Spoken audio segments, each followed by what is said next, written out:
Yes. After cube and cuboids, cylinder and cone, the last but not the least, the three-dimensional geometric figure जो हमें समझाई गई है वो है sphere. What is a sphere? Or give me some examples of spherical shapes. Sphere. A tennis ball. Tennis ball. Balls are spherical in shape. Yes. Football. Football. Balls are spherical in shape. Okay.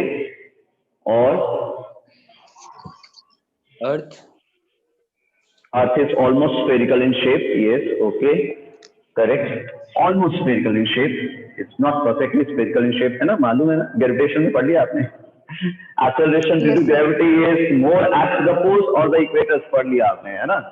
चलिए ठीक है. So it is not spherical but considered to be a sphere. ठीक है. और Sir, ball. balls हो गई. Marbles, कंचे, Yes, sir. Beam. beads, of course. ठीक है. beads भी spherical होते हैं शेप में, है ना? अच्छा, what is the shape of coins? The shape of coin. Cylinder. Good. Some of the students they do say that they are also spherical in shape. No, they are not spherical. No. हाँ बिल्कुल. Coins कैसे होते हैं? चपटे होते हैं. वो कैसे होते हैं? Cylindrical होते हैं. बिल्कुल. उनकी थोड़ी सी थिकनेस होती है, थोड़ी सी हाइट होती है, लेकिन वो स्फेरिकल तो नहीं होते कम से कम, है ना? बिल्कुल सही है. सो स्फेयर से अपने को बहुत सारे एग्जांपल्स आते हैं, है ना? ठीक है. Yes, sir. चलिए, तो अब जरा इनके सरफेस एरिया और उसकी बात करते हैं, वॉल्यूम वगैरह की. स्फेयर का वॉल्यूम आपको रखना पड़ेगा, याद करना पड़ेगा. इसका कोई शॉर्टकट नहीं है इसको समझने का. इसका वॉल्यूम होता है 4/3 pi r cube. The volume of a sphere whose radius is r, suppose, so its volume is 4/3 pi r cube. And the surface area, which can be called as surface area or total surface area, सब गोल मटोल है. Surface area एक ही है, चाहे उसको surface area बोले या surface area बोले, सब गोल मटोल है, सब गोलमाल है ना? उसको हम फॉर्मूला लिखते हैं 4 पाई आर स्क्वायर. इसका सरफेस एरिया होता है 4 pi r square. Okay, sir. ठीक है. इसको चलो आधा काट देते हैं, इसका हाफ ले लेते हैं, तो हम उसको कहेंगे हेमिस्फीयर. बिल्कुल ठीक है. ज्योग्राफी में हेमिस्फेरिकल शेप्स पढ़ी होगी, है ना? Northern pole and south. बिल्कुल. So hemisphere is the shape of a bowl. The shape of a bowl is hemispherical, right? So volume अगर एक स्फीयर का 4/3 पाई आर क्यूब होता है, तो एक हेमिस्फीयर का क्या होता होगा? राइट. उसका हाफ, तो 2/3 पाई आर क्यूब. ये याद करना पड़ेगा बेटा. इसको समझने के लिए थोड़ा सा मुश्किल है समझाना, तो इसका वॉल्यूम जो है अपने को याद करना पड़ेगा. तो जब volume of sphere 4/3 pi r cube है, तो volume of hemisphere 2/3 pi r cube हो गया. अगर हम हेमिस्फीयर की सरफेस एरिया की बात करें, तो इसके दो तरह के सरफेस एरिया हुआ है. एक तो हुआ कर्व सरफेस एरिया. बिल्कुल. तो इसका कर्व सरफेस एरिया तो हो गया 2 पाई आर स्क्वायर. ठीक है. अगर उसका ढक्कन भी लगा हुआ हो, अगर it is with the top also, मान लीजिए 2 pi r square plus pi r. तो पाई आर स्क्वायर हो जाएगा, है ना? तो पाई आर स्क्वायर और जुड़ जाएगा. आप समझ रहे ना? एक स्फीयर का इसका पूरा टोटल सरफेस एरिया होता है 4 पाई आर स्क्वायर. इसका हाफ कर देते हैं. हाफ कर दिया तो अपने पास में बिल्कुल इसका कर्व सरफेस एरिया हो जाएगा. इसका हाफ यानी कि 2 पाई आर स्क्वायर. मान लीजिए इसके ऊपर से भी अपन बंद कर दें, एक ढक्कन लगा दें इसके ऊपर. एक हेमिस्फेरिकल बाउल है मान लीजिए, उसका ढक्कन भी है, तो पाई आर स्क्वायर और ऐड हो जाएगा. बिल्कुल. तो टोटल सरफेस एरिया, हाँ जी बेटा, तो total perfect. So total surface area तो अपन अगर इसका देखें तो 3 पाई आर स्क्वायर होगा. सही है? So surface area is 3 pi r square. Is it visible on the blackboard? Yes, sir. Yes, sir. Yes, sir. Okay. ठीक है, तो ये तो हुई फॉर्मूले की बात, है ना। ये फॉर्मूले तो अपने को याद ही करने पड़ेंगे। इसका थोड़ा सा गड़बड़ है यहाँ पे। स्फीयर, इससे पहले सिलेंडर वगैरह बहुत आसानी से समझ में आता है, इसका वॉल्यूम कैसे ऑब्टेन किया होगा, इसको थोड़ा सा समझना मुश्किल है, इसलिए इसको याद ही कर लेते हैं, राइट। एनसीईआरटी की बात करते हैं तो एक्सरसाइज अपने पास आती है 13.4। Exercise 13.4 of textbook is based on surface areas only of sphere and hemispheres.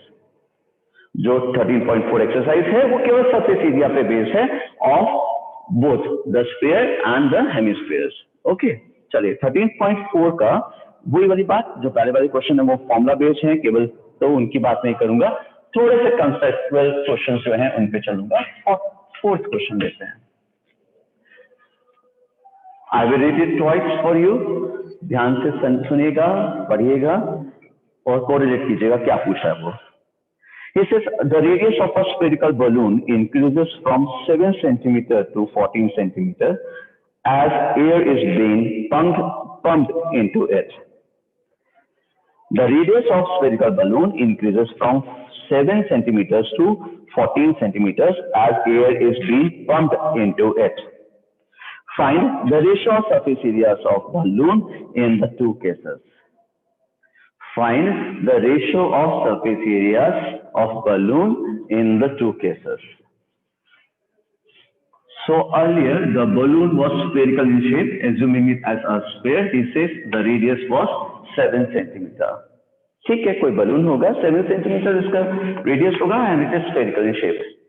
As air is being pumped into it, the radius increases to 14 centimeters. आपकी बार हो गया 14 सेंटीमीटर इसका रेडियस और ये बलून हो गया बड़ा क्योंकि इसके अंदर हवा भर दी गई। ठीक है, the ratio of surface areas in two cases. Ratio of surface areas in two cases. ठीक है, so surface area in first case upon surface area in second case. Second case. है ना? What is the formula for surface area of sphere? 4 pi r square. 4 pi r pi r square. square. Okay, and what is the curved surface area of sphere? Sir, same 4 pi r Sir, square. same. Same ही होगा. Same ही होगा क्योंकि जो curve है वही total है, बिल्कुल सही है। So 4 pi r square upon 4 pi r square ले लूं रेशो, Square. Yes ठीक sir. है। चलो एक बार ध्यान से समझना, right, this is technically wrong. Theoretically सही होगा लेकिन टेक्निकली गलत है। हाँ, दोनों के रेडियस में या तो R1 The R2 लगा radius दो, is different. राइट, या फिर एक छोटा एक बड़ा ऐसा लिख लूं, Yes, sir. Yes, है ना, एक छोटा एक बड़ा लिख लेता हूँ या फिर R1 R2 लगा लेता हूँ या R डैश लगा लेता हूँ। ठीक है, चलो 4 पाई से 4 पाई डिवाइड हो गया तो आपके पास R square upon R square आया, राइट। अब ये चीज हमें अच्छी तरह से रेशियो का कोई भी क्वेश्चन हो, not only in this question but in all questions, ये हमेशा हमें क्लियर होना चाहिए कि which quantity should come in numerator and which quantity should come in denominator. Yes sir. तो जैसे हम क्वेश्चन रीड करते हैं उसमें बोला find the ratio of the ages of father and his son. तो फादर की एज पहले यानी न्यूमरेटर में आएगी, सन की एज बाद में आएगी, डिनोमिनेटर में आएगी, है ना। जिससे उसने कहा the ratio of income of two friends A and B, तो ए की इनकम ऊपर आएगी और बी की इनकम बी नीचे आएगी। अब इस क्वेश्चन में भी क्लियर होना चाहिए कि रेडियस कौन सा ऊपर आएगा, 7 सेंटीमीटर वाला या 14 सेंटीमीटर वाला, तो उसको क्लियर करते 14 हैं। centimeter. 14 centimeter. क्या 14 वाला ऊपर आएगा या 14 वाला नीचे आएगा, डिनोमिनेटर में आएगा? 14 will come down. Yeah, the 14 will come in the denominator, correct. Because the question reads, like when we go through the question, the language says the radius of the balloon increases from 7 centimeter to 14 centimeter. So 7 will come earlier and 14 will come in the denominator means. Okay, so the ratio is 1:4. 1:4. Simple calculation, है ना? So the ratio is 1:4. Isn't it a very easy question? Yes, बेटा? Sir, हाँ जी। Sir हम ये छोटे वाला जो R है और जो हाँ बड़ा जी। वाला R है, बड़े वाले R को हम into small r से रिप्लेस कर सकते हैं ना? हाँ वैसे भी कर सकते हो अगर आप लेना चाहें तो। r is equal to 2r, you want say this r is equal to 2r, ऐसे कह रहे हो आप? Yes, sir. हाँ बिल्कुल ले सकते हैं ना बेटा, ठीक है। So the ratio is 1:4। Sorry, We will not write 14 centimeter, 7 centimeter and all directly 4.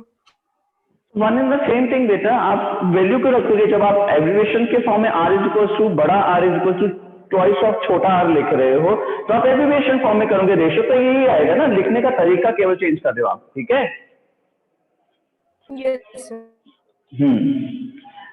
चलिए, of the same nature there is one another question in the text book, let's go through that question also.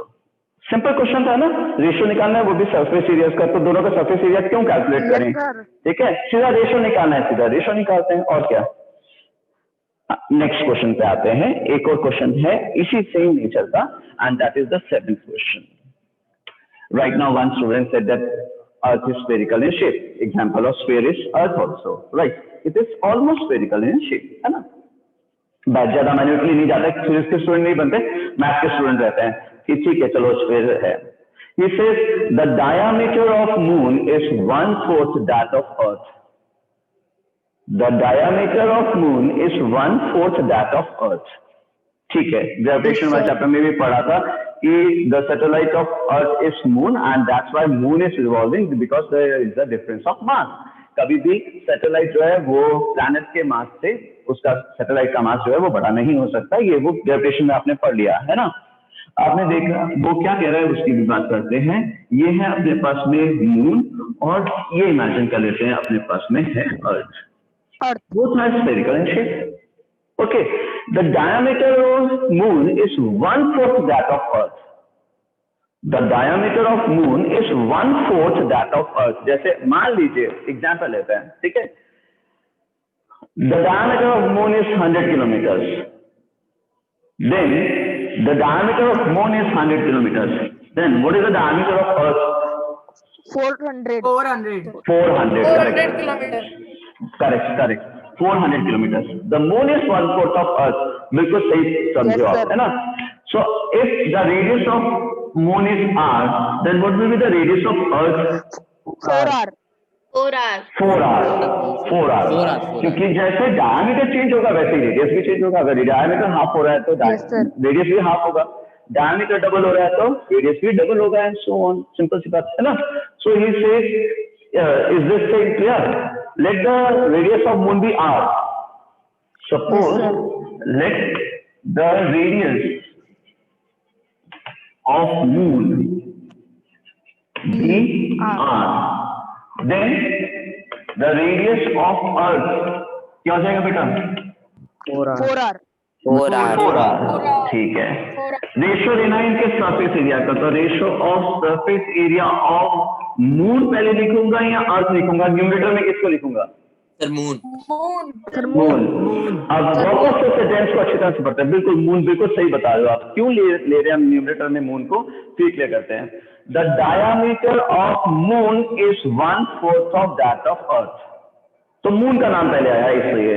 अगर यही question उल्टी तरह से यानी language में difference होता और वो पूछा जाता, the diameter of earth is 4 times that of moon. Diameter of earth is 4 times that of moon. तो हम कहते हैं अर्थ को न्यूमरेटर में लिखेंगे और डिनोमिनेटर को मून को डिनोमिनेटर में, है ना। न्यूमरेटर एंड डिनोमिनेटर रेशियो में बिल्कुल क्लियर होने चाहिए, right? We know the difference, right? So this is surface area of moon is to surface area of earth. So what is the surface area of moon? 4 pi r square. 4 pi r square, और ये हो जाएगा 4 pi bigger r. 4R whole square. Right, 4r square। बड़ा वाला r भी लिख सकते हैं अगर आप एब्रिविएशन में लिख रहे हैं, है ना। ठीक है, सो r square upon 16r square। बिल्कुल ठीक बता रहे हो आंसर बेटा। 1:16 is the ratio, right? 1:16 is the ratio. So surface area of earth is 16 times that of moon. Surface area of earth is 16 times that of moon, है ना। Clear है बच्चे ये बात? अच्छा चलो इस क्वेश्चन को अगर उसने पूछा होता, जैसा कि वो नेक्स्ट एक्सरसाइज में पूछेगा, लेकिन मान लीजिए अगर यहाँ पे पूछा होता what is the ratio of their volumes, तो आप रेशियो ऑफ वॉल्यूम निकाल सकते थे इनका? Yes, sir. Yes, sir. Yes, sir. तो उसके आंसर बताओ बिना लिखे। Sir, 1:64. 1:64. करेक्ट, 1:64। क्या बात है, होशियार है ना इस क्लास से हमारी। बिल्कुल बेटा। 16 into 16. अगर उसने सरफेस एरिया की जगह पूछा होता what is the ratio of their volume, अगर पूछा होता, वो पूछा नहीं है क्वेश्चन में, वैसे इमेजिन कर रहे हैं, ठीक है। So volume of moon is to volume of Volume of earth, Earth. right? The formula is 4/3 pi r cube R. upon 4/3 pi 4 r का क्यूब, है ना बेटा? yes, sir. सो ये r cube upon 64 r cube हो 4 जाएगा, R cube. So 1:64. 1:64। तो हमारा volume हमारे मामा जी के वॉल्यूम से 64 टाइम्स ज्यादा है, 64. राइट? अगर हम वॉल्यूम का रेशियो लेते तो। Done, the thing is clear, Yes, sir. है ना? रेशियो लेना आसान है वैसे। अच्छा, what is the gravitational acceleration due to gravity of moon? Sir, 1/6 of Earth. Correct Sir, 1/6 of Earth. 1/6 of earth, ठीक है बिल्कुल। 1/6 of acceleration due to gravity of earth. The acceleration due to gravity of earth is Sir, 6 times of moon. 9.8. 9.8, correct, okay, right. 9.8 metre per second square का 1/6 is the acceleration of gravity of moon, है ना? ठीक है, तो वहां हम हल्के महसूस करेंगे अपने आप को, है ना? चलिए वापस आते हैं मैथ्स में, वापस चलते हैं अर्थ और मून से वापस आते हैं मैथ्स में और चलते हैं 9th क्वेश्चन पे। कंसेप्चुअल क्वेश्चन है, बहुत प्यारा क्वेश्चन है, समझिएगा अच्छी तरह से, ठीक है? आराम से समझिएगा इस क्वेश्चन को, एक अच्छा क्वेश्चन और conceptual question, concept based question. He says a right circular cylinder just encloses a sphere. A right circular cylinder, imagine करते हैं एक right circular cylinder just encloses a sphere. Just encloses a sphere का इस मतलब हुआ कि sphere पूरा इसके अंदर बस फिट हो रहा है, फिक्स हो रहा है। आपने कॉर्क बॉल खरीदी होंगी क्रिकेट खेलने के लिए, जो आती है रेड कलर की, कॉर्क बॉल ही कहते हैं ना उसको। Yes, sir. उनकी पैकिंग ऐसी ही होती है, देखो। टेनिस बॉल तो मैंने जनरली वो 3 के पैक वाली खरीदी है, तो वो तो सिलिंड्रिकल होती है, उसमें 3 की पैकिंग होती है, लेकिन कॉर्क बॉल ऐसी होती है, देखा आप, उसकी पैकिंग इस तरह की ही होती है। You must have seen, right? So cylindrical just encloses a sphere, a cylindrical shaped bottle just encloses a sphere, मान लीजिए, ठीक है? समझने वाली बात क्या है यहाँ पे? Diameter of the sphere and the diameter of the cylinder are same. The diameter of the cylinder and diameter of the sphere is same, right? Just encloses का मतलब समझते हैं ना अपने हमने लास्ट ईयर भी पढ़े होंगे कि the largest circle which can be curved out from a square, अगर इस स्क्वायर की साइड 7 सेंटीमीटर है, तो इसमें से सबसे बड़ा जो सर्कल कर्व आउट कर सकते हैं अपन, निकाल सकते हैं, उसका डायामीटर 7 सेंटीमीटर ही होना चाहिए। ये 2D था, ये 3D है, बस इतना ही अंतर है। याद है बेटा लास्ट ईयर एक क्वेश्चन, एक चैप्टर था ना आपका, area related to circles and circumference of the circle वगैरह वाला, उस पर ऐसे ही कुछ दिया हुआ था, है ना? सो इसका डायामीटर यानी सर्कल का डायामीटर और side of square will be equal to each other, right? यहाँ पे भी ऐसे ही है। क्या ये बात समझ में आती है? दोनों का डायामीटर सेम है बिकॉज इट जस्ट इनक्लोजेस इट। एक चीज और समझनी है, वो ये कि हाइट ऑफ द सिलेंडर जो है ना, जो हाइट ऑफ द सिलेंडर है वो भी उसके डायामीटर के बराबर ही है, जो स्फीयर का डायामीटर होगा उसके बराबर ही है, बिकॉज इट जस्ट इनक्लोजेस। इसका मतलब ये हुआ, हम ये कहना चाहते हैं ये एक सिलिंड्रिकल वेसल है सपोज, और इसके अंदर एक स्फीयर है, क्या ये जस्ट इनक्लोजेस की डेफिनेशन में आता है? No, sir. No, No, sir. sir. नहीं, it has a sphere inside it. लेकिन अगर हम जस्ट एनक्लोजर्स की बात कर रहे हैं तो इसका मतलब हुआ कि उसकी हाइट और इस स्फीयर का डायमीटर दोनों इक्वल होने चाहिए। then it will be, we will say that it just encloses it. So is it clear that the diameter of the sphere and the height of the cylinder should be same? The height of the cylinder is equal to the diameter of the sphere. Yes, sir. Yes. है ना? Good. तो अब question पे चलते हैं, अब question को समझना स्टार्ट करते हैं। The question says that a right circular cylinder just encloses a sphere of radius r. What is the surface area of sphere? Surface area of sphere. 4 pi r square. R square. 4 pi r square because it's given that r is the radius of sphere. ठीक है, बिल्कुल सही है। Second part में it says what is the curved surface area of cylinder? 2 pi r h. The formula is 2 pi r h। ठीक है, क्या h अपने को given है? Yes, sir. Yes, sir. And what is h? 2R. 2 r। ठीक है, हमें given नहीं था लेकिन हमने रिप्लेस कर दिया h को 2 r से, क्योंकि हमें मालूम है the height of the cylinder is not h, the height of the cylinder is 2 r। We are giving it in terms of r because r was given to us. h is an abbreviation, h abbreviation है, ध्यान रखिएगा, variable है, जबकि r जो है वो constant है क्योंकि इसमें r हमें गिवन था। r गिवन था मतलब r को ही r कहा गया था इससे। तो हमारा आंसर जो है वो r के टर्म्स में आने के बाद ये हो जाएगा 4 pi r स्क्वायर। चेक कीजिए, सरफेस एरिया ऑफ स्फीयर और curve surface area of cylinder is same, है ना? सरफेस एरिया ऑफ स्फीयर या curve surface area of sphere and curve surface area of cylinder is same. In the third part he says find their ratio. 1:1. 1 So surface area of sphere is to curved surface area of cylinder। अगर हम इसका ratio ले लें तो 4 pi r square का ratio 4 pi r square के साथ लेंगे तो 1:1 is the ratio।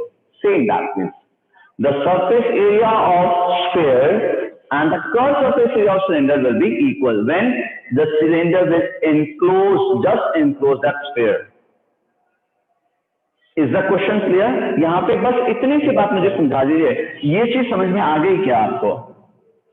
Yes, sir. Yes, sir. तो क्वेश्चन समझ में आया, तो क्वेश्चन समझ में आ गया, फिर इसमें कोई प्रॉब्लम नहीं आनी चाहिए। ठीक है, we have done few questions from this exercise and the rest are easy as such, you can do them yourself, try them yourself।